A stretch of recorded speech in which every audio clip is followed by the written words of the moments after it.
வந்த ஹஜ்ஜு பெருநாளை வந்து நாம் பிறையின் அடிப்படையிலே கொண்டாடி இருக்கிறோம்.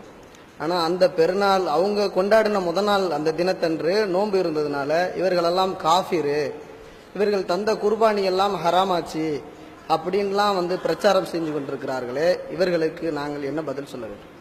அதாவது இப்ப இந்த வருஷத்தினுடைய பெருநாள் தொடர்பாக அவர் கேட்கிறாரு.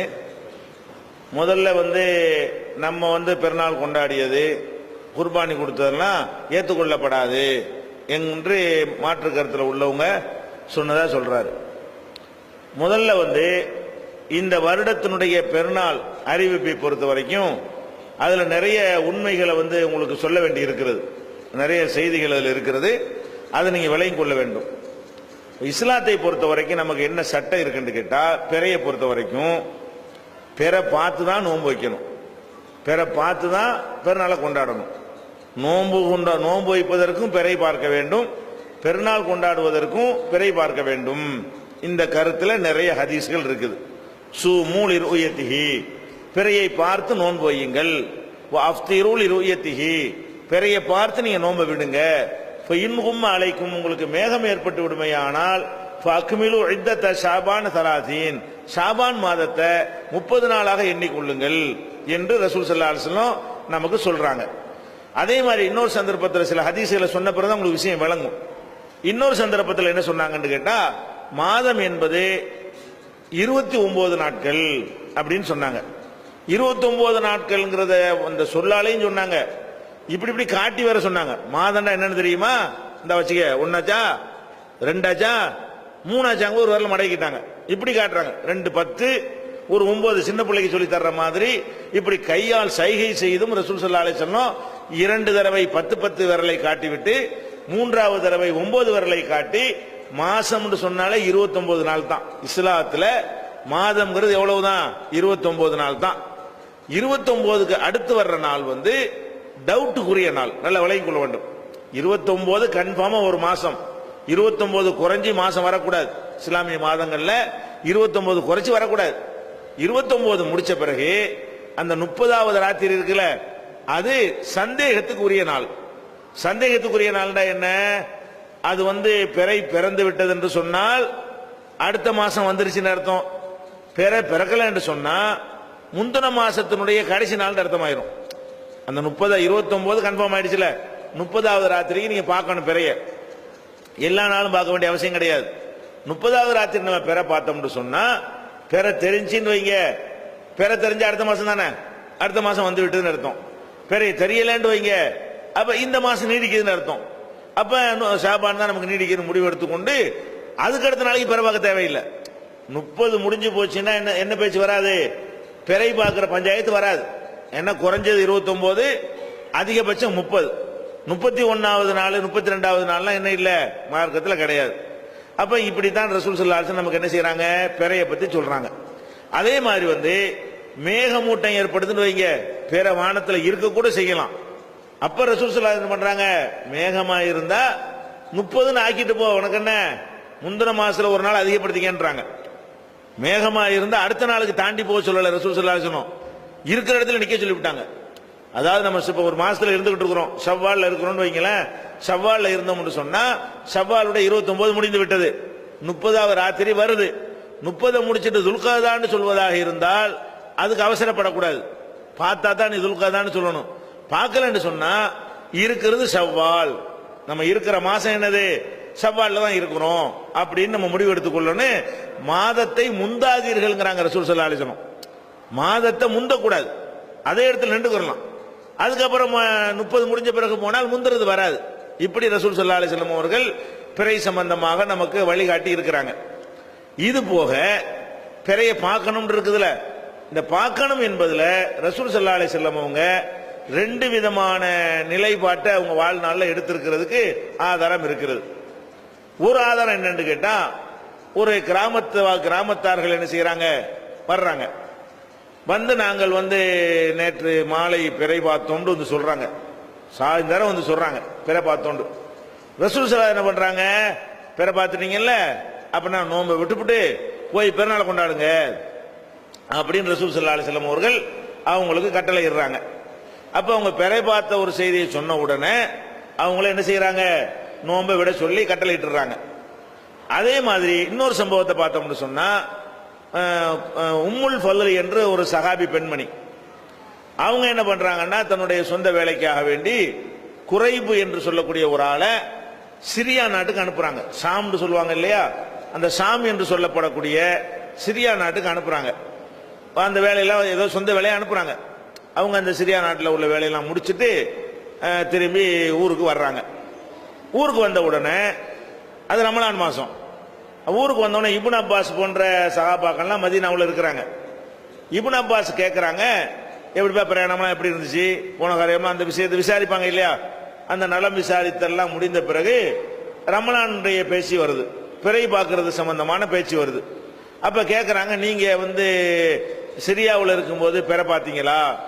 ஆமா. எப்ப பார்த்தீங்க? நாங்க வெள்ளிக்கிழமை பார்த்தோம். ஏதோ ஒரு வெள்ளிக்கிழமை அவர் சொல்றாரு, நாங்க ராயினாவு லைலத்துல் ஜும்மா, வெள்ளிக்கிழமை ராத்திரி நாங்க பார்த்தோம் அப்படிங்கிறாரு. அப்ப இப்னு அப்பாஸ் கேட்கறாங்க, நீ பாத்தியா?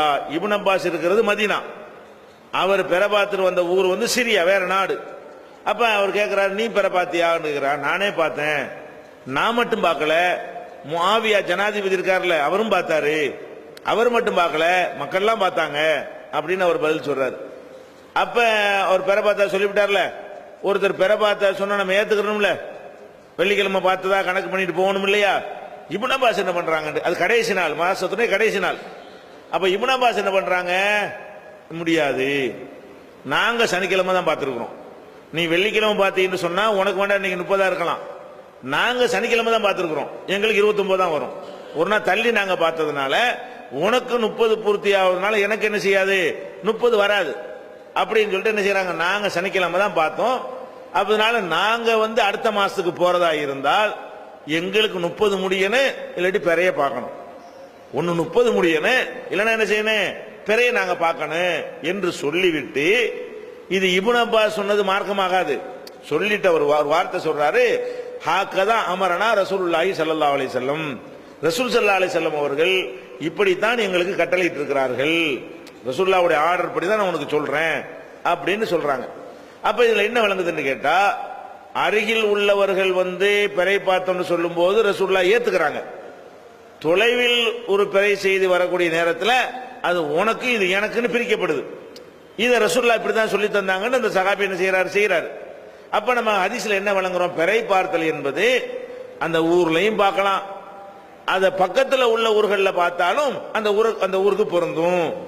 ரொம்ப தொலைவுல உள்ள ஊரா இருந்தா அது பொருந்தாது என்பது இந்த 2 ஹதீஸ்லையும். கிட்டத்தில இருந்து வர்ற ஒரு செய்தியை அவங்க ஏத்துக்கிறாங்க, எட்டத்துல இருந்து வர்ற செய்தியை நிராகரிக்கிறாங்க. அப்ப இந்த அளவுக்கு நமக்கு ஹதீஸ்கள்ல கிடைக்கிறது. கிடைச்ச உடனே இப்ப நம்ம கிட்டத்துல உள்ள ஊருங்கிறதுக்கு என்ன அளவு, கிலோமீட்டர் சொன்னா தானே விளங்க, அது ஹதீஸே சொல்லப்படல. பக்கத்துல உள்ள ஊர்னா எத்தனை கிலோமீட்டர் வரைக்கும் பக்கத்துல உள்ள ஊரு, எத்தனை கிலோமீட்டருக்கு அதிகமா போனா தூரத்தில் உள்ள ஊரு என்று ஒரு விஷயத்தை தெளிவு வேணும்ல. இந்த விஷயத்த குர்ஆன்லயோ ஹதீஸ்லயோ என்ன செய்யல, நமக்கு தெளிவா சொல்லல. அருகில உள்ளது தூரத்தில் உள்ளதுங்கிற அளவோட நிறுத்திட்டாங்க. இப்ப அருகே உள்ளதுங்கிறது தூரத்தில் உள்ளது என்பது இப்ப நம்ம தான் முடிவு செய்யணும். நம்ம தான் என்ன செய்யணும், காரண காரியத்தோட. அருகண்டா எவ்வளவு தூரம் வச்சுக்கலாம், தூரம்டா எவ்வளவு தூரம் வச்சுக்கலாம் அப்படின்னு நம்ம தான் என்ன செய்யணும், தீர்மானம் பண்ணணும். அதுக்கு தான் ரசூல் ஸல்லல்லாஹு அலைஹி வஸல்லம் என்ன செய்யறாங்கன்னு கேட்டா, அதுக்கு தகுந்த மாதிரி ஒரு வார்த்தையும் சொல்றாங்க. என்ன சொல்றாங்க, சௌமுக்கும் யௌம தஸூமுன், நோன்பு என்று நீங்க என்னைக்கு முடிவு செய்றீங்களோ அன்னைக்கு தான் உங்களுடைய நோன்பு. ஃபித்ருக்கும் யௌம துஃப்திரூன், பெருநாள் என்று என்னைக்கு நீங்க முடிவு செய்றீங்களோ அதுதான் உங்களுக்கு பெருநாள். நீங்க முடிவு செய்யறதுன்னா ஒவ்வொருத்தரும் தனியா முடிவு செய்யக்கூடாது. நம்ம பாட்டுக்கு வெள்ளிக்கிழமை, ஒருத்தர் சனிக்கிழமை, ஒருத்தர் ஞாயிற்றுக்கிழமை அப்படி இல்லை. நீங்க என்ன நம்ம எல்லாரும் சேர்ந்து வணங்குதா, நீங்கள் முடிவு செய்யறதுக்கு பொருள் என்ன, எல்லாருமா சேர்ந்து எதை அந்த பெருநாள் முடிவு செய்யறோமோ அது பெருநாள், நோன்பு என்று முடிவு செய்யறோமோ நோன்புட்டாங்க. இதுக்கு என்ன அர்த்தம், ரசூல் ஸல்லல்லாஹு அலைஹி வஸல்லம் அவர்கள் எந்த விஷயத்தை தெளிவுபடுத்தாம விட்டு விட்டார்களோ அதுல தான் நமக்கு ரைட் வரும். ரசூலுல்லாஹ் சொன்ன விஷயத்தில் நமக்கு ரைட் வராது. சொன்னா அவ்வளவுதான், முடிஞ்சு போச்சு. 29ஆம் மாசம் நம்மளா முடிவு பண்ணிட்டு 28 ஆக்கிற முடியுமா, அதை உடைச்சிடக்கூடாது. நீங்க முடிவு செய்யற நாள் என்பது எந்த அளவுக்கு வச்சுக்கலாம்னு கேட்டா, பக்கத்துல உள்ள ஊர் எது நீங்களா முடிவு பண்ணிக்கிறங்க, தூரத்துல உள்ள ஊர் எது அது நீங்களா முடிவு பண்ணிக்கிறங்க. அப்படிங்கிறது தான் நமக்கு என்ன பண்ணிருக்கு, அந்த அனுமதி தரப்பட்டிருக்கிறது மார்க்கத்தில். அந்த மாதிரியான ஒரு அனுமதியை மார்க்கத்தில் கொடுக்கப்பட்டுருச்சு. இதை புரிஞ்சுக்கிறதா இருந்தா பிரயாணம் பண்றோம்ல, பிரயாணத்தில் 4 ரக்காத் தொழுகை 2 ரக்காத்தை தொழுகலாம். சஃபர் போறோம்னு சொன்னா 25 கிலோமீட்டர் தொலைவுக்கு நம்ம வெளியூருக்கு போனோம்னு சொன்னா 25, அதுக்கு மேல போனோம்னு சொன்னா 4 ரக்காத்து தொழுகைகளை எல்லாம் எத்தனையா தொழுகலாம்? 2 ரக்காத்தை தொழுகலாம். அதே மாதிரி லோஹரசரை சேர்த்து ஒரே நேரத்தில் தொழுகலாம். மகரிப் இஷாவை சேர்த்து ஒரே நேரத்தில் தொழுது கொள்ளலாம். இது உங்களுக்கு எல்லாம் தெரிஞ்ச சட்டம் தான். இப்ப இந்த இதுக்கு பேர் கஸ்ருன்னு சொல்லுவாங்க. இந்த கஸ்ராக தொழுகக்கூடிய இந்த தொழுகை இருக்குல்ல, இந்த அனுமதி எப்போ வரும்னு கேட்டா ஊரை விட்டு வெளியே போனா தான் அந்த அனுமதி வரும். 25 கிலோமீட்டர் நடந்தா மட்டும் வராது. ஊரை விட்டு என்ன செய்யணும்? அதான பிரயாணங்கிறது. ஊருக்குள்ள சுத்துறது யாராவது பிரயாணம் சொல்லுவாங்களா? சொல்ல மாட்டாங்க. இப்ப நம்ம எடுத்துக்கிறோம், தொண்டி எடுத்துக்கிட்டோம்னு சொன்னா நம்ம தொண்டியுடைய பாடுற அந்த போர்டு போட்டிருக்காம பார்த்தீங்களா, தாண்டிட்டான்னு வயிறுவோம், நம்ம தொண்டியை கடந்துட்டோம். அங்க இருந்து என்ன செய்யலாம்? 25 கிலோமீட்டர் தூரத்துக்கு போறதா இருந்தா 25 போய் தான் தொழணும் கிடையாது. 25 போறது நம்ம இலக்கா இருந்தா போதும். தொண்டியை கடந்தவனே என்ன செஞ்சிடலாம்? 4 ரக்காத்துக்கு பதிலா 2 ரக்காத்து தொழுவ ஆரம்பிச்சுக்கலாம். அந்த மாதிரி அனுமதி இருக்கிறது. இதே நேரத்தில் சென்னையில் ஒருத்தன் காண்டு வைங்க, சென்னையில் பூந்தமல்லியில் இருக்கிற ஒருத்தன் என்ன செய்யறான்? அவன் பிரயாணம் பண்ணி வர்றான். எங்க வர்றான்? பல்லாவரம் வரைக்கும் வர்றான்னு வைங்க. ஒரு ஊர்லாம் வர்றான். ஆனா 25 கிலோமீட்டர் மேல போயிட்டான். இருக்குமா இல்லையா? 25, 30, 40 கிலோமீட்டர் வரைக்கும் இருக்குமா? சென்னை பெரிய ஊர் தானே. அவன் எவ்வளவு தூரம் போனாலும் அவன் கசர் செய்ய முடியுமா? முடியாது. ஏன்? அவன் பிரயாணத்தை ஊரை விட்டு வெளியே போகல. ஊருக்குள்ள அதிகமான கிலோமீட்டர் அவன் போனாலும் அவன் எங்க தான் போய்கிட்டு இருக்கிறான்? ஊரை சுத்திக்கிட்டு இருக்கிறான். பிரயாணம் என்பது ஊரை விட்டு வெளியே போகணும் அப்படின்னு வச்சிருக்கிறோம். இப்ப அப்ப ஊருண்டா என்ன? நம்ம எடுக்கிறதா முடிவு ஊரு. இதுல அதிகாரம் தந்திருக்கல. ஒரு தொண்டியை ஊருண்டு எடுத்துக்கிறோம். இதை விட சின்ன ஊரையும் ஊருண்டு எடுத்துக்கிறோம். இதை விட டெல்லி மாதிரி ஊரை கூட ஊர், அது ஊருன்னு தான் சொல்லுவோம். அப்ப ஊர் என்று எல்லாருமா சேர்ந்து ஒரு அரசாங்கமோ ஒரு நிர்வாகமோ ஒரு கூட்டமாக சேர்ந்து இதுதான் ஊரு அப்படின்னு முடிவு பண்ணிக்கிட்டோம்னு சொன்னா அதுதான் ஊர். இதுல அல்லாஹ் ரசூல் என்ன செய்ய மாட்டாங்க? தலையிட மாட்டாங்க. ஊர்னா உன்னுடைய ஊர் என்ன 100 மீட்டர் தான் இருக்குது, அந்த ஊர் என்ன 100 கிலோமீட்டருக்குலாம் கேட்க இயலாது. 100 கிலோமீட்டர்ல ஒரு ஊர் இருந்தாலும் அது ஊர் தான். அது உள்ளக சுத்தினா என்ன கிடையாது? அதுக்கு பேர் சஃபர் கிடையாது, அதுக்கு பேர் பிரயாணம் கிடையாது. ஊருக்குள்ளதான் ஒரு தெரு மாதிரி தான். அது ஒரு தெருவுல அடுத்த தெருக்கு போற மாதிரி தான் அதை எடுத்துக்கொள்ளுமே தவிர பிரயாணம் எடுத்துக்கிற மாட்டோம். இந்த மாதிரி தான் ஒரு ஊருங்கிற தீர்மானிக்கிறதுக்கு அந்தந்த பகுதிகளுக்கு அதிகாரம் கொடுக்கப்பட்டிருக்கு இல்லையா? அந்த மாதிரி நீங்க அருகே உள்ளது தூரத்தில் உள்ளது என்பதை முடிவு செய்வதற்கான அதிகாரமும் நமக்கு என்ன செஞ்சிருக்கு? மார்க்கத்தில் தரப்பட்டிருக்கு. இதை நீங்க ஞாபகத்தில் வச்சுக்கிட்டு நம்ம இந்த பெருநாளுடைய ஆரம்ப காலத்தில் எடுத்துக்கிட்டா நிறைய குழப்பங்கள் வந்துகிட்டே இருந்துச்சு. சவுதியில ஒரு நாள் அறிவிக்கிறது, டெல்லியில ஒரு நாளைக்கு அறிவிக்கிறது, கேரளாவில் ஒரு நாள் அறிவிக்கிறது, தமிழ்நாட்டிலேயே ஒரு மாதிரியான செய்யறது அறிவிக்கிறது. தமிழ்நாட்டில் ஒருத்தன் அறிவிக்கிறதுக்கு முன்னாடியே கொழும்புல ஒருத்தன் அறிவிக்கிறது. கொழும்புல அறிவிச்சுட்டான்னு சொல்லிட்டு அந்த காலத்தில் கொழும்பு ரேடியோவை கேட்டு தொட்டியில் அறிவிப்பாங்க. ஆனா மெட்ராஸ்ல அறிவிக்க மாட்டாங்க. நமக்கு நம்ம இலங்கையை மையமா வச்சுக்கிட்டு நம்ம பகுதியெல்லாம் என்ன செய்வாங்க? அந்த காலத்தில் அறிவிக்கிறது. இப்படிலாம் இருந்து என்ன செஞ்சுன்னா நிறைய குழப்பங்கள், கம்யூனிகேஷன் கேப் இருந்ததுனால அந்த குழப்பம் பரவல. இந்த டிவி இந்த மாதிரியான மீடியாக்கள் இல்லாததுனால மெட்ராஸ்ல ஒரு நாள், தொண்டியில ஒரு பெருநாள் கொண்டாடினாலும் மீடியாக்களுக்கெல்லாம் அவள் பப்ளிஷ் ஆகல.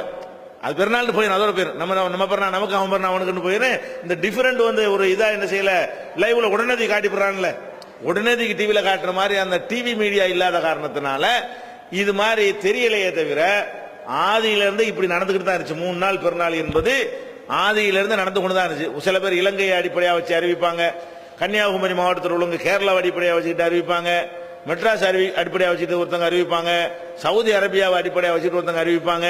இந்த பெருநாளை முடிவு செய்யற விஷயத்துல ஆதியில இருந்து நாங்க சின்ன பிள்ளையா இந்த ஊர்ல இருந்த காலத்துல இருந்த 3 பெருநாள் 4 பெருநாள் 2 பெருநாள் என்ன செய்து வந்து கொண்டுதான் இருந்தது. நம்ம பகுதிக்கு நம்ம அறிவிச்சுட்டு போயிட்டே இருப்போம். ஆனா இப்ப என்னன்னு கேட்டா உடனே தெரியக்கூடிய ஒரு உலகத்துல வாழ்றோம். உடனே தெரிஞ்சு போயிடும். என்னடா நேத்து பெருநாள் இன்னைக்கு பெருநாள் அந்த டிவியில போட்டு விட்டுறான்ல, நம்ம ஊர் பெருநாள டிவியில போட்டு விட்டான்னா உலகம் பூரா பாக்குதுல, ஆகா நம்ம ஊர்ல மாத்தி கொண்டாடுறான், இவன் வேற மாதிரி கொண்டாடுறான், உடனே தெரிஞ்சு போயிரு. அவன் பெருநாளை இல்லாத ஒருத்தனுக்கு நம்ம நாளைக்கு பெருநாள் இவன் இன்னைக்கு பெருநாள் கொண்டாடுறாங்கன்னு தெரியுமா? இல்ல டிவியில போட்டான்னா அந்த தொழுவுற காட்சியெல்லாம் எடுத்து ஒரு நியூஸ் மாதிரி போட்டு விட்டுறாங்க. கண்ணு முன்னாடி உடனே அப்பவே பாத்துறான், உடனே பாத்துறான். இதனாலதான் இது தெரியுதே தவிர இது புதுசு கிடையாது. இந்த ஒரு நாள் 2 நாள் பெருநாள் கொண்டாடின விஷயம் இருக்குது. இதெல்லாம் நம்புதலைக்கு ஒரு நாள் தொண்டில ஒரு நாள் நம்ம கொண்டாடி இருக்கிறோமா? நாங்க சின்ன பிள்ளையா இருக்கும்போது இங்க உள்ள காலேஜ் ஆலோசனை சொன்னா நம்புதலால ஏத்துக்கிற மாட்டாரு. அங்க ஒரு பெருனா இங்க ஒரு பெருனா நடந்திருக்கு. எஸ்பி பண்ண ஏத்துக்கிற மாட்டாங்களே. அப்ப எஸ்பி பண்ண ஒரு பெருநாள் தொண்டி பெருநாள் இருந்திருக்கிறது. அது எஸ்பி பண்ண நின்றுறேன், தொண்டியோட நின்றுறேன், நம்புதல் நின்றுமே தவிர அது வந்து ஒரு ஜனரஞ்சகம் உலகளாவிய ஒரு பிரச்சனையாக அன்றைக்கு வந்து ஆகல. இதை வச்சு ஆனா இன்றைக்கு என்ன ஆகுது? உடனே ஆகுதா? இப்ப மக்கள் மத்தியில் ஒரு குழப்பமான ஒரு நிலைமை ஏற்படுது. அப்ப என்ன பண்றோம்? இது என்னடா படுது, நம்ம முடிவெடுக்கலாம்னு மார்க்கத்தில் இருக்கிறது. அப்ப இந்த ஒவ்வொருத்தரும் ஒரு நிலையை எடுத்துக்கிட்டு இருந்தாங்கன்னு சொன்னா ஒரு பெரிய குழப்பங்கள்லாம் வருது. ரசூலுல்லாஹ் நமக்கு அனுமதி வேற கொடுக்கறாங்க, நீங்களா பார்த்து முடிவு எடுத்துக்கிறீங்கன்னு சொல்லி. அந்த முடிவு வந்து மார்க்கத்துக்கு முரண் இல்லாத வகையில எல்லாரையும் ஒருங்கிணைக்கக்கூடிய வகையில் இருந்தா நல்லா இருக்குமே, நமக்கு அந்த ரைட் கொடுத்ததுனால என்ற அடிப்படையில் நம்ம யோசனை பண்ணி ஒரு ஆலிம்கள் எல்லாம் கூட்டி பெரிய தாயிகள் மசூராலாம் வைத்து ஒரு தீர்மானம் ஒன்று எடுக்கப்படுது. என்ன தீர்மானம் எடுக்கிறோம்? இது வந்து 3 வருஷம் இருக்குன்னு நினைக்கிறேன், 2007 நினைக்கிறேன். அப்ப அந்த வருஷத்துல எல்லா ஆலிம்களும் கூடி அந்த ஒரு முடிவு ஆலோசனை பண்றோம். என்ன பண்றோம்னு கேட்டா, நம்ம அருகில் உள்ளது என்று நம்ம தீர்மானிப்பதுல பல விஷயங்களை நம்ம கவனிக்கணும். என்னது கவனிக்கணும்? இந்த பெருநாள்னா சந்தோஷமா கொண்டாடணும். அன்னைக்கு அரசாங்கத்தில் லீவ் இருக்கணும். லீவ் இருந்தா தான் என்ன செய்யணும்? சந்தோஷமா கொண்டாடணும். பெருநாளைக்கு அரசாங்கத்தில் லீவ் விடுறான். ஆனா ஓம் பெருநாளைக்கு ஏன் பெருநாளைக்கு 2 லீவா விடுவான்? அவன் 2 லீவ் விட மாட்டான். 3 பெருநாள் கொண்டாடினா 3 லீவ் விட முடியுமா அரசாங்கத்தில்? அவன் 1 தான் விடுவான். நீ முடிவு பண்ணிட்டு வா, 1 தான் லீவ் விட்டுருவான். அப்ப ஒரு நாள் தான் பெருநாளைக்குன்னு என்ன செய்யப்படுது? லீவு கொடுக்கப்படுகிறது. அப்ப நம்ம என்ன பண்றோம்னு கேட்டா, நம்ம வந்து நம்ம ஏரியா நம்ம பகுதி என்று தீர்மானிக்கிறதா இருந்தா ஒரு சட்டம், ஒரு விடுமுறை, ஒரு ஒழுங்கை எதை கட்டுப்படுத்தக்கூடியதா இருக்கிறதோ அந்த மாதிரி எடுத்துக்கிட்டோம்னு சொன்னா பாப்பாக்கு ஒரு பெருனா பிள்ளைக்கு ஒரு பெருனா வராது. அது மாதிரி என்ன அப்படி வரும்ல? நம்ம பாப்பா தௌஹீதுல இருப்பாரு, மவன் வந்து தௌஹீதுல இல்லைன்னு வைங்க, அவன் ஒரு பெருனா இவன் ஒரு பெருனா கொண்டாடுற மாதிரி ஒரு வீட்டில் வரத்தானே செய்யும். அது வரும். கறி வாங்குற பிரச்சனை எல்லாம் வரும். அபிஷியல் பெருநாளைக்கு இறைச்சி கிடைக்கும், அன்அபிஷியல் பெருநாளைக்கு இறைச்சி கிடைக்காது. அது முக்கியமான விஷயம் தானே. பெருநாள் அன்னைக்கு பரிச்சை வச்சு விட்டுருவாங்க, அபிஷியல் பெருநாள்ல லீவ் ஆகி போயிடும். நம்ம அரசாங்கத்தில் ஒத்துக்கிறத பெருநாள்னு சொன்னா நம்ம பெருநாளைக்கு போய் பரிச்சையில் உட்கார்ந்துட்டு இருக்கேன்னு சந்தோஷமா இருக்க முடியாது. அப்ப மகிழ்ச்சியா கொண்டாடுவதற்கு அல்லாஹ்வும் ரசூலும் தந்த ஒரு விஷயத்துல நம்ம என்ன செய்யக்கூடாது? நீங்களே முடிவு எடுத்துக்கிறீங்கன்னு சொல்ற காரணத்தினால ஒரேடியாவும் பிடிச்சிக்கிட்டு டெல்லி அமெரிக்கா வரைக்கும் நான் எடுத்துக்கிறேன்னு போனாலும் அது அநியாயமாயிரும். ஏன்? நமக்கு டெல்லிக்கு 2.5 மணி நேரம் வித்தியாசம் இருக்கிறது. டெல்லிக்கு நமக்கு நேரத்தை பார்த்தீங்கன்னா ஒரே நேரம் தான். இப்ப உங்களுக்கு என்ன நேரமோ அதான் டெல்லிக்கு நேரம். அது வந்து ஸ்டாண்டர்ட் டைம்ல ஆக்கப்பட்ட நேரம், உண்மையான நேரம் அது இல்ல. உண்மையான நேரம்ங்கிறது என்ன? சூரியன் மறைகிறது தான் உண்மையான நேரம். உங்களுக்கு மறைகிற நேரத்தெல்லாம் டெல்லிக்கு மறையுமா? உங்களுக்கு 6க்கு மறைஞ்சு அவனுக்கு 8:30க்கு மறையும். சூரியன் எப்ப மறையும்? அவனுக்கு 8:30க்கு தான் மறையும். ஆனால் வந்து அந்த 2.5 மணி நேரம் வித்தியாசத்தில் என்ன செய்யும் இருக்கும். ஆனா வாட்ச் டைம் கரெக்டா இருக்கும். அவனுக்கு 8:30 உங்களுக்கு 8:30 தான் இருக்கும். அவனுக்கு 7 உங்களுக்கு 7 தான் இருக்கும். ஏன்? இது வந்து ஐஎஸ்டி, இந்தியன் ஸ்டாண்டர்ட் டைம். நம்மளா ஸ்டாண்டர்ட் பண்ணி ஒரு நாட்டுக்குள்ள 2-3 டைம் இருக்கக்கூடாது. அதனால இந்தியாவுக்கு கூட ஒரு டைம் தான் இருக்கும். வாட்சி நேரம் தான் ஒன்னா இருக்குமே தவிர பகலாவுறது இரவாவுறது சூரியன் உதிக்கிறது மறைகிறதுலாம் என்ன இல்ல ஒரே நேரத்தில் இருக்கவே இருக்காது. அப்ப நமக்கு அவனுக்கு 2.5 மணி நேரம் வித்தியாசம் இருக்கக்கூடிய நேரத்தில் அதை வந்து நம்மளை கட்டுப்படுத்துற மாதிரி வச்சோம்னு சொன்னா அதுல பல விஷயங்கள் இருக்கு. அவன் லீவ் விட்டது இவன் ஏத்துக்கலன்னு வைங்க, பெருநாள் கொண்டாட முடியாம போயிடும். நம்ம ஒரு மாநிலம் தனி ஒரு கவர்மெண்டா இருக்கணும். இதெல்லாம் கருத்துல கொண்டு என்ன நிறைய விஷயங்கள் பேசணும். பேசி ஏகமானதா என்ன முடிவு வரவச்சுன்னா, நம்ம மாநிலத்தில் உள்ளத அருகில் வச்சுக்கிறோம். எல்லாமே ஒரு 1/2 மணி நேரம் தான். பிரயாணம் 12 மணி நேரம் உள்ளதா இருந்தாலும் இந்த சூரியன் மறைவது இப்ப சந்திரன் மறைவதுங்கிற டிஸ்டன்ஸ் எடுத்துக்கிட்டீங்கன்னா 1/2 மணி நேரத்தில் எல்லாம் முடிஞ்சு போயிடும். ரொம்ப பெரிய வித்தியாசம் கிடையாது. இப்ப அந்த மெட்ராஸ்ல உள்ளதுக்கும் கன்னியாகுமரிக்கும் எடுத்துக்கிட்டீங்கன்னா அவனுக்கு உதிக்கிறத விட உனக்கு 1/2 மணி நேரம் கூட இருக்கும், குறைய இருக்கும். அவனுக்கு மறைகிறத விட உனக்கு 1/2 மணி நேரம் கூட இருக்கும், குறைய இருக்கும். பிரயாண தூரம் 16 மணி நேரம் இருக்கலாம். பிரயாண தூரத்தை கணக்கில் எடுக்க வேணாம். இந்த சூரிய சந்திரனுடைய மறைதல் உதித்தல்ங்கிற அந்த கணக்கில் எடுத்துக்கிட்டீங்கன்னா ஒரு 30 நிமிஷம் டிஃபரெண்ட்டுக்குள்ள என்ன மாதிரி ஒட்டுமொத்த தமிழ்நாடு கவர் ஆகி போயிடும். இது ஒரு சின்ன ஒரு மன்னிக்கத்தக்க ஒரு அலட்சியப்படுத்தத்தக்க ஒரு நேரம் தான் இது.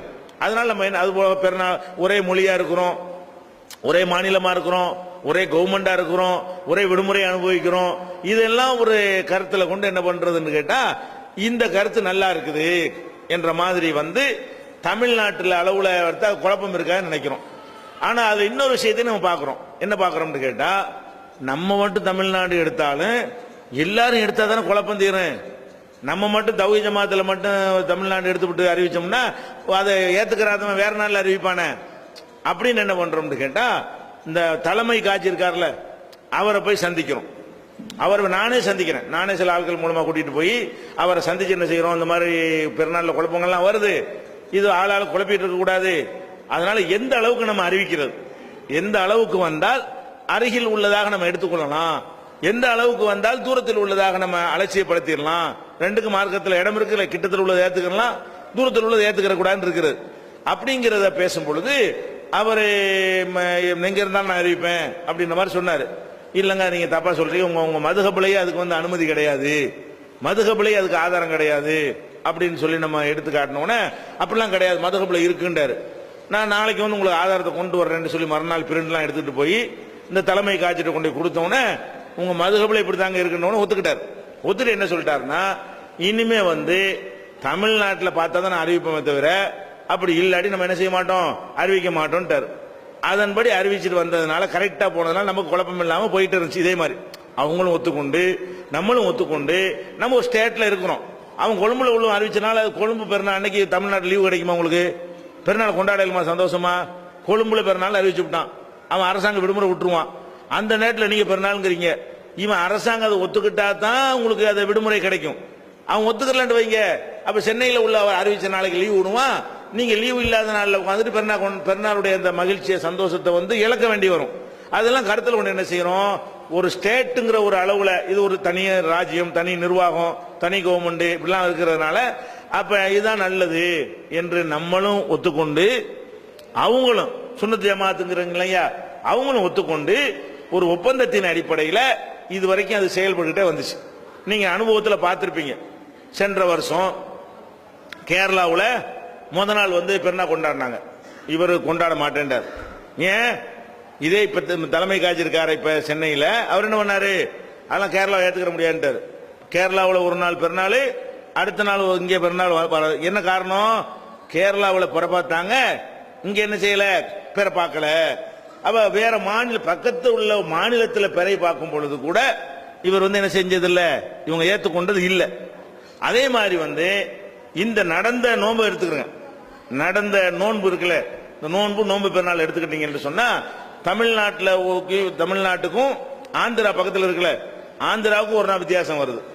ஆந்திராவுடைய விஷயத்தை இவங்க என்ன செய்யல, ஏத்துக்கொள்ளல. ஆந்திராவில் ஒரு நாள் பெருநாள், தமிழ்நாட்டில் ஒரு பெருநாள் வருது. அப்ப இவங்க என்ன செய்யல, ஆந்திராவை அடிப்படையாக வைத்து நாங்க முடிவெடுத்தோம் என்று இவர் சொல்லல, ஒழுங்கா தான் போய்கிட்டு இருந்தது, அப்படிதான் இருந்தாங்க. அது மாத்திரம் இல்லாம சமுதாய ஒற்றுமை அப்படிங்கிற பேர்ல ஒரு பத்திரிகை வருது, ஃபேமஸான பத்திரிகை இல்ல. அந்த பத்திரிகையில இவர் இந்த நோன்பு பெருநாள் முடிஞ்சவொன்னு ஒரு பேட்டி கொடுத்தாரு. யாரு? இப்ப பெருநாள் அறிவிச்சு நாட்டில் குழப்பத்தை உண்டாக்கிட்டார்ல, நம்ம குழப்பம் உண்டாக்கல. இந்த பெருநாளை அறிவிச்சு 3 பெருநாள் வர வச்சு ஊரே ரெண்டாக்குனது காரணம் வந்து நம்ம கிடையாது. யார் இந்த இதுக்கெல்லாம் காரணம்னு கேட்டா, இந்த காஜி யார், டவுன் காஜிங்கிற அவங்க சொல்றது அரசாங்கத்தில் ஏத்துக்குவாங்கிறதுனால அவங்க செய்யறாங்க. அவர் என்ன செய்யறாரு, பேட்டி கொடுக்கிறார். என்ன பேட்டி கொடுக்கிறாருன்னு கேட்டா, நாங்கள் தமிழகத்தில் எங்கே பிறை பார்த்தாலும் தான் அறிவிப்போம். நோம்புக்கு சொல்றாரு, நோம்பு பெருநாளைக்கு என்ன செய்யறாரு, அதைத்தான் அறிவிப்போம். இந்திரா காந்தி காலத்துல நம்ம முஸ்லிம்கள் எல்லாம் ஆலிம்கள் எல்லாம் கூப்பிட்டு வச்சு அவர் சொல்றாரு, அது உண்மையா எனக்கு தெரியல, இந்திரா காந்தி கூப்பிட்டுச்சா என்னன்னு எனக்கு தெரியல, அவர் சொல்றாரு அதுல, அந்த பேட்டியில சொல்றாரு, இந்திரா காந்தி காலத்துல வந்து எல்லா உலமாக்களையும் கூப்பிட்டாங்க, கூப்பிட்டு முஸ்லிம்களுடைய பெருநாள்னால எங்களுக்கு பெரிய குழப்பமா இருக்கு, லீவ் விட முடிய மாட்டேங்குது, ஒரே ஸ்டாண்டர்டா ஒரு லீவ் விட்டுட்டு போயிடலாம், அதனால இந்தியா பூரா ஒரு பெறேண்டு வைங்க, எங்க பெற பார்த்தாலும் அதை அறிவிக்கிறேன்னு சொல்லி ஒரு முடிவுக்கு வந்து அதுக்குன்னு ஒரு பொறுப்பாளரை போட்டு அதுக்குன்னு ஒரு இது வச்சு ஒரு இடத்துல அறிவிச்சு விட்டுருங்க, இந்தியா முழுவதும் ஒரே நாளில் பெருநாள், அது நல்லா இருக்குமேன்னு சொல்லி இந்திரா காந்தி கூட்டினாங்களாம். அப்ப உலமாக்கெல்லாம் என்ன சொல்லிட்டாங்களா, அது எங்க மார்க்கத்துக்கு விரோதமானது, இந்தியா முழுசும் அப்படி செய்வதற்கு எங்களுக்கு என்ன இல்லை, அதுக்கு மார்க்கத்தில் சட்ட சிக்கல்லாம் வரும்னு சொல்லி நாங்கள் அன்றைக்கே சொல்றாரு, அன்றைக்கே நாங்கள் அதை மறுத்து விட்டோம், ஆனா அதனாலதான் நாங்கள் தமிழகத்துக்குள்ள மட்டும் அறிவித்துக் கொண்டிருக்கிறோம் இந்த பேட்டியில சொல்றாரு. அப்ப இதான உண்மை. அப்ப இந்த வருஷம் பெருநாளை எடுத்துக்கிட்டீங்கன்னு சொன்னா, இதுல நம்ம அதே மாதிரியே இருக்கக்கூடிய ஆள்கள் யாரு, குழப்பினது யாரு, நம்ம என்ன நிலையில் இருக்கிறோம், அவங்க நம்மளை ஒத்துக்கொண்ட நிலை என்ன, நம்ம தமிழ்நாட்டில் பெற பார்த்தா அறிவிச்சுட்டு போ, இப்ப ஊர்ல கூட குழப்ப வேண்டியல, அடுத்தடுத்த பெருநாளை கூப்பிட்டு பேசிக்கலாம், அந்த ஜமாத்தார்களை சந்தித்து பெருநாள்ங்கிறது நம்ம தமிழ்நாட்டில இருந்து எங்க பார்த்தாலும் ஏத்துக்கிறோம், வேற எங்க இருந்து வரான்னு ஏத்துக்கிற மாட்டோம்னு ஒரு முடிவு எடுத்தா குழப்பம் வருமா? ஈஸியான ஒரு விஷயம் தான். அப்ப வந்து இத மீறி இணைஞ்சிட்டார், அவரு அறிவிக்கிறாரு. என்ன அறிவிக்கிறாரு? தமிழ்நாட்டில் பெற பார்த்தாங்க, அதனால பெருநாள் அறிவிச்சா நம்மளும் ஏத்திருப்போம். எந்த ஊர்ல பார்த்தாங்கன்னு விசாரிச்சு அந்த தகவலை செக் பண்ணி நம்மளும் அறிவிக்க ரெடியா இருந்திருப்போம். அவர் எப்படி அறிவிக்கிறார் தெரியுமா? மராட்டிய மாநிலம் மகாராஷ்டிராவுல மாலேகான் என்கிற ஊர்ல பிறை பார்த்த தகவல் வந்ததை வைத்து பெருநாள் வந்து 17ஆம் தேதி அப்படின்னு அறிவிக்கிறார். மாலேகான்ல பார்த்தது அறிவிக்கிறார். கேரளா இந்த பக்கத்தில் இருக்கிறது, ஆந்திரா பக்கத்தில் இருக்கிறது. மாலேகானுக்கு போறாருந்தா இன்னொரு ஸ்டேட்டை கடந்து தான் போக முடியும். மராட்டியம் வந்து தமிழ்நாட்டு பார்டரா? தமிழ்நாட்டுக்கு அடுத்து மராட்டிய மகாராஷ்டிரா வருமா? வராது. தமிழ்நாட்டுக்கு அடுத்து கர்நாடகாவுக்கு போய் கர்நாடகாவுக்கு அப்புறம் தான் என்ன செய்ய முடியும்? மராட்டியத்துக்கு போக முடியும். அல்ல ஆந்திராவுக்கு போய் அதுக்கப்புறம் இன்னொன்று மாநிலம் போய் அப்படித்தான் போக முடியும். அப்ப இந்த பக்கத்தில் ஒட்டிக்கிட்டு இருக்கிற கேரளாவில் பார்த்து சொல்லும் பொழுது அறிவிக்க முடியாது என்று இவர் சொன்னாரு, அறிவிக்கல. ஹைதராபாத் வந்து இந்த இருக்குது, ஹைதராபாத் அடுத்த மாநிலம் பக்கத்து ஊடு மாதிரி, அது அவர் வந்து என்ன செய்யல, அறிவிக்கல. இந்த வருஷம் என்ன செய்யறாரு? மாலேகான்ங்கிற ஊர்ல வேற ஒரு ஸ்டேட்டை கடந்து அடுத்த ஸ்டேட்ல உள்ளது போய் என்ன செய்யறாரு? அறிவிக்கிறார். அப்ப இது வந்து இதுவரைக்கும் ஒப்புக்கொண்டு எது சரின்னு எல்லாரும் புரிந்து வைத்திருந்தோமோ அந்த நிலையை மாத்துனது நம்மள அவங்களா? குழப்பத்துக்கு காரணம் யார்? அப்ப இப்படி வந்து மார்க்கத்தில் விளையாடுறாங்களே, இஷ்டத்துக்கு விளையாடுறாங்களே அப்படிங்கிற அடிப்படையில் நமக்கு பெரிய மன வருத்தமா இருந்தது. அதுக்கப்புறம் நம்மளே போய் வந்து மறுபடியும் சந்திச்சோம். நாம் போல தௌஹீத் ஜமாத்துடைய மாநில நிர்வாகிகள் 2 பேரும் அந்த லோக்கல்ல உள்ள சில நிர்வாகிகளும் போய் அவர் டவுன் காஜி பெருநாளைக்கு முன்னாடி ஹஜ் பெருநாளைக்கு 2 நாள் இருக்கும் பொழுது என்ன செய்யறாங்க, 2 நாள் 3 நாள் இருக்கும்போது அவர் போய் நேரம் சந்திக்கிறாங்க. சந்திச்சு நீங்க எந்த அடிப்படையில் அறிவிச்சீங்க கேட்டோன்னே மாலேகான்ல உள்ளதை அறிவிச்சேன். அப்ப கேரளாவை நீங்க அறிவிக்க மாட்டேன்டியல, அது ஏன்? போன வருஷம் கேரளாவில் பார்த்தது அறிவிக்க மாட்டேன்டிய, இந்த தடவை இதுக்கு மாலேகான்ல அறிவிச்சீங்க. நாங்க வந்து இந்தியாவில் எங்க வந்தாலும் அறிவிக்குவோம் அப்படின்னு தெரிவி சொல்லியிருக்காரு. அப்படியா? அப்ப டெல்லியில இருந்து அறிவிச்சா எடுத்துக்கிறீங்களா? டெல்லியில அறிவிச்சா ஏத்துக்கிற மாட்டேன்னு சொல்லியிருக்காங்க முன்னாடி. டெல்லியில இருந்து அறிவிச்சா ஏத்துக்கிற மாட்டோம். ஏன் ஏத்துக்கிற மாட்டீங்க? அவன் கல்கத்தாவை பார்த்து தான் அறிவிப்பான். இப்ப கல்கத்தா இந்தியா இல்லையா? கேள்வி கேட்கிறோம். டெல்லி தான், டெல்லிக்காரன் கல்கத்தா பார்த்து தான் அறிவிக்கிறான், கல்கத்தா இந்தியாவில் இல்லையான்னு கேட்கிறோம். அவர் சரியான கோவம் வந்து என்ன செய்தாரு, இந்த மாதிரி பேசக்கூடாது, டவுன் காசு சொன்னா கேட்கணும் அப்படின்ட்டாரு. அதுக்கப்புறம் என்ன சொல்றாரு? இப்ப பதில் சொல், அவர் செய்து தப்புன்னு விளங்கிட்டாரு. நம்ம தவறு செஞ்சிட்டோம், இது வரைக்கும் நம்ம ஒத்துக்கிட்டு இருந்த முடிவுக்கு மாற்றம் செஞ்சிட்டோம் உணர்ந்து சொன்னாரு. இது வந்து நீங்களே ஒரு இல்லைன்னு 18 அறிவிச்சு விட்டீங்க, நாங்களும் அறிவிச்சிட்டோம். இப்ப போட்டு குழப்ப வேணாம், நீங்க அறிவிச்சபடி நீங்க செய்யுங்க, நாங்க அறிவிச்சபடி நாங்க செய்யறோம். அடுத்த நாளைக்கு நம்ம மசோரா பண்ணி ஆலோசிச்சு செய்வோம், சேர்ந்து அறிவிச்சுக்கிறோம். இப்ப எது பாத்தில் விளங்குது? அவர் சரியான கருத்துல இருந்து அவர் என்ன செய்யணும், அப்படித்தானே சொல்லணும். அப்ப இந்த மாதிரி ஒரு வார்த்தையை அவர் சொல்றாரு. அப்ப முஸ்லிம்களுடைய ஒரு ஒற்றுமைகளையும் பெருநாளையும் விளையாடி நம்மள குழப்பவாதி மாதிரி சித்தரிச்சு காட்டிவிட்டாங்க. மக்கள் மத்தியில் என்ன ஆச்சு ஏன்னு கேட்டா, அவங்க டவுன் காஜ் என்று அரசாங்கத்தில் தலைமை காஜ் என்று அறிவிக்கப்பட்டிருக்கிறதுனால வெள்ளக்காரன் காலத்திலிருந்து வர்றது, முகலாயர் காலத்தில் இருந்து வெள்ளக்காரன் காலத்தில் இருந்து தொடர்ச்சியா வர்றதுனால அவங்க சொன்னா கவர்மெண்ட்ல என்ன செய்வான், அரசாங்க விடுமுறை அறிவிச்சிருவான். அரசாங்கத்தில் விடுமுறை அறிவிச்ச நியூஸ்லாம் அப்படித்தானே வரும். அதனால அந்த செய்தி எல்லாத்துக்கும் பரவிடுது. நியாய அநியாயங்கள் எல்லாம் கடந்து அவர் சொல்லக்கூடிய செய்தி என்ன செய்யுது, எல்லாத்துக்கும் பரவிடுது. அப்ப அதனாலதான் இந்த ஒரு குழப்பம் ஏற்பட்டுச்சே தவிர, இப்போ நம்ம தொண்டி ஊர்ல நம்ம கூட என்ன செய்யலாம், மக்கள்கிட்ட கேட்கலாம். ஜமாத்தாட்ட சந்திச்சு இந்த மாதிரி பெருநா இருக்கு, பெருநா நேரத்தில் முடிவு செய்ய வேணாம். இனிமேல் நம்ம தமிழ்நாட்டில இருந்து பார்த்து தௌஹீத் ஜமாத் அறிவிச்சாலும் சரி, யார் அறிவிச்சாலும் சரி, தமிழ்நாட்டில் பெற பார்த்தா ஏத்துக்கிறது, வேற அங்க இங்க வேற நாட்டு சிங்கப்பூர் மலேசியாண்டா ஏத்துக்கிறது கிடையாது என்று ஒத்துக்கிறீங்களான்னு கேட்டு ஒரு முடிவுக்கு வந்துட்டோம்னா, டவுன் காஜ் அறிவிச்சாலும் யார் அறிவிச்சாலும் நம்ம ஊர்ல குழப்பம் இல்லாம போயிடும். ஒரு ஊருக்காரங்களும் அந்த முடிவை முன்னாடி எடுத்துட்டாங்கன்னு வைங்க, ஒரே மாதிரி யூனிஃபார்மா போயிடும். அந்த ஊர்ல உள்ள விஷயத்தை ஒரே மாதிரி சொல்லும் போது பள்ளிக்கூடத்து விடுமுறை கூட பாதிக்கப்படாது எல்லாத்துக்குமே. இதுதான் நடந்த விஷயம் வைங்களேன். இப்ப அவர் கேட்டதுக்கு வருவோம். இப்ப வந்து பெருநாள் அன்னைக்கு இந்த குர்பானி கொடுத்து செல்லாதுங்கிறாங்களே, யாருக்கு இப்ப செல்லாது, யாருக்கு செல்ல? குர்பானியை பொறுத்த இன்னொரு விஷயம் இருக்கு. குர்பானியை பொறுத்த வரைக்கும் பெருநாள் அன்னைக்கு தான் கொடுக்கணும்னு கிடையாது. ஆனா பெருநாளைக்கு முந்தி கொடுக்க கூடாது, பெருநாளைக்கு அடுத்தடுத்து 3 நாள் கொடுக்கலாம். சொல்லுங்கதா? குர்பானியை பொறுத்த வரைக்கும் பிற 10ல கொடுக்கலாம், 11ல கொடுக்கலாம், 12ல கொடுக்கலாம், 13லையும் கொடுக்கலாம். அப்ப வந்து அந்த பெருநாளுடைய குர்பானி பின்னாடி கொடுத்தால் செல்லும், முன்னாடி கொடுத்தா செல்லுமா? செல்லாது. இப்ப நம்ம வந்து பிந்தி தானே ஒரு நாள் வந்திருக்கிறோம், நம்ம இது கன்ஃபார்ம் அவங்க கருத்துப்படியும் செல்லும்.